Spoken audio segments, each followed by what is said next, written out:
If you've been around for a while, you know that I run the 20-minute gamer series, where I play the first 20 minutes of a game and decide if it's worth your time. But sometimes 20 minutes really isn't enough to explain why a game stays with you. So I'm starting something new, a more personal series where I talk about the games that influenced me, games that meant something to me beyond gameplay, ones that left a mark on my life or even changed how I see the world. And I wanted to kick it off with the game that made me pre-order a sequel without a second thought, Death Stranding. Now, for the record, I must stress that I am not a pre-order person. I'm a dad, a filmmaker, I've got about 5 minutes spare a week. I don't jump on hype trains lightly, but when the pre-order for Death Stranding 2 appeared, I didn't even hesitate. My hand just moved, click, and done. And the reason for that is rooted in the experience I had with the first game. So I've been a huge fan of Hideo Kojima since I played the original Metal Gear Solid back when it came out. I think I first played it in 98 or 99, and I just thought it was amazing. It was one of my favourite games at the time, and it still is one of my favourite all-time games.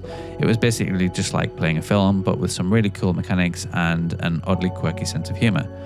The second game came out, and I remember just being really, really hyped for it. I think I went out and bought it, a few days after it came out. I remember getting my dad to take me into Durham, which is the city I grew up in, and we went to buy the game and came home, and I just played it on the evenings over a few weeks. I just really, really loved it.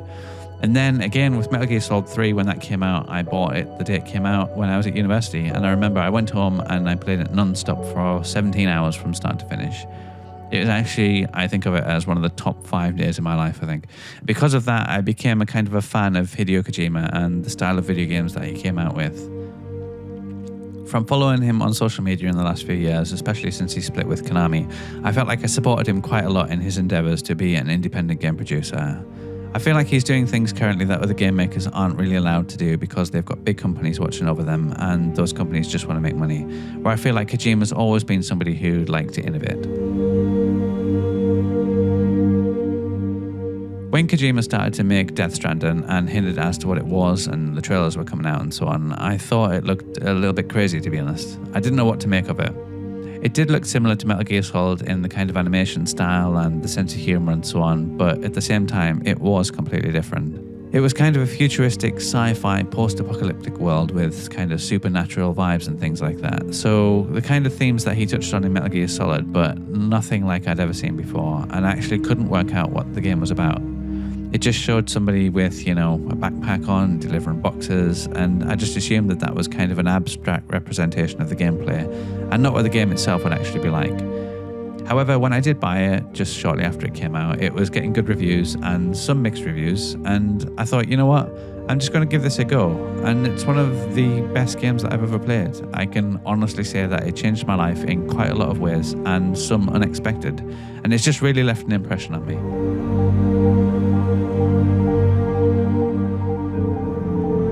Everything from the visual design to the soundtrack and the characters and the story and the world, I just became hooked and kind of obsessed in a way that I haven't before. And I feel like it's not because I'm a Kojima fanboy or something like that, where I just blindly worship anything he does, because it's very different to his previous games.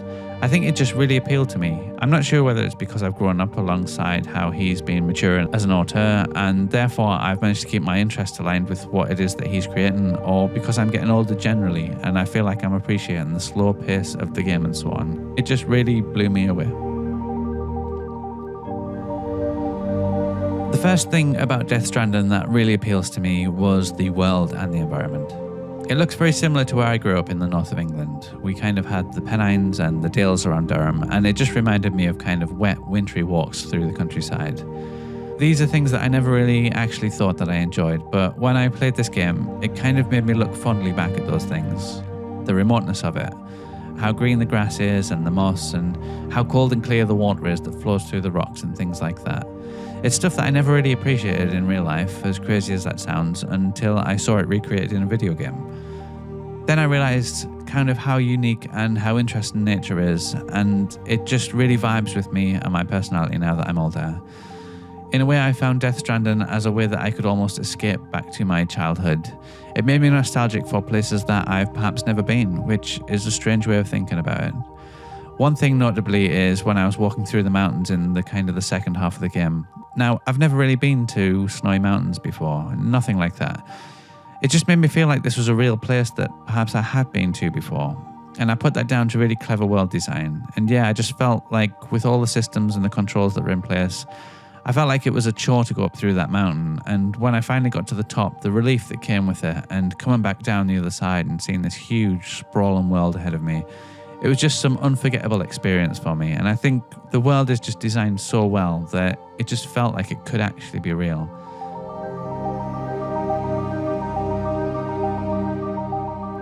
The other thing that really appealed to me was the design of everything in the game. And again, this is something that I've never really thought about in my day-to-day life. The design of items and how things are designed to be really functional, but also to look nice.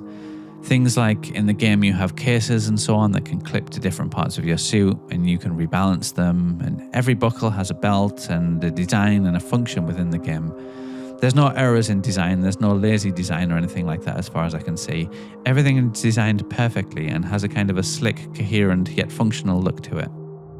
This actually made me appreciate these kind of things in real life. Suddenly the backpack that I'd been carrying around for years and years with my camera equipment in, suddenly it became something that I could customize and that I could tweak so that it was more functional. It was lighter and things were in a different place to where they might have been before. It gave me a better balance, it helped me carry things for longer distances without feeling pain in my shoulders or anything like that. It made me think about the shoes that I'm wearing when I'm out on a shoot, something that can last a long time, something that's comfortable, something that's going to protect my feet. It made me think about rain in a way that I'd never really thought about it before. I appreciate that I can be out in the wild and yet I can still take in the sounds and sights of a rain shower and be protected from it at the same time with a coat that is perfectly functionally designed to keep me cool or to keep me at the correct temperature whilst protecting me from the rain and things like that. I found that all these things have been in my life since I was born, obviously, and I've just never really acknowledged them. But to see the work that has gone into the video game in the way that they've described and designed everything, it basically made me appreciate things that are actually out here in the real world a lot more than what I would have before this game. From that perspective, I can say that the original game really did change my life in that way, in that I suddenly started to appreciate things that perhaps I'd just not appreciated before, because I'd perhaps been chasing the dream of being a filmmaker and aspiring to that sort of thing. I hadn't actually looked around me and appreciated the things that I have, the things that are around me in my home, in my workplace, or even just my equipment. I'd not actually appreciated the design of things. Now I can sit and look at something like a camera or a lens or a speaker or my backpack and really think, this has been really well designed and it's been put together perfectly. It's something that I've never thought of until I got into this game. The final aspect is the paranormal aspect of it, and there's a hint that there are people who have kind of passed on due to whatever disaster it is, and they're still kind of stuck in limbo, and you can see them as kind of particle trails called BTs. And yeah, I just played a lot of post-apocalyptic games before, and obviously it's always been kind of post-apocalyptic because there's been some sort of war or an alien invasion or something like that, but this is the first time I'd seen something that seemed like it was set in a kind of a paranormal post-apocalyptic world, so there'd be a paranormal element to the world, and I really love the fact that people are tethered to the world and it still really leans into the connection aspect within the game. Now, I really enjoyed that, and the main theme of the game and the main story of the game is something that I haven't really touched on in this video at all. I do find it to be captivating, and it has an interesting story and some fascinating characters and so on, but that sort of thing is to be expected from video games, so boss battles and traversal and platforming and things like that. Things like the environment and the design of items and so on, those are the things that really made this game into something more than a game for me. It's become more of an experience, and it changed the way that I actually live my life. And I think from what I've seen in the second game, it just gives me that vibe again and just makes me think that I'm going to experience things when I play the second game that's going to make me appreciate even more of my life, perhaps in ways that I can't expect. When I started playing the original game, there's no way that I knew that it was going to make me appreciate design or it was going to make me nostalgic for my childhood, wet, wintry walks. And so I have no idea what's going to be in the second game, but I just love the fact that it's potentially going to feature something that's going to make me change the way in which I view the world. And I think that, although it sounds very deep, it's something that I'm really excited about, and it's what's led to me pre-ordering this game, which is something that I've never done. I've never pre-ordered a game before. But I do have this pre-ordered, and I'm going to be playing it when it comes out, hopefully.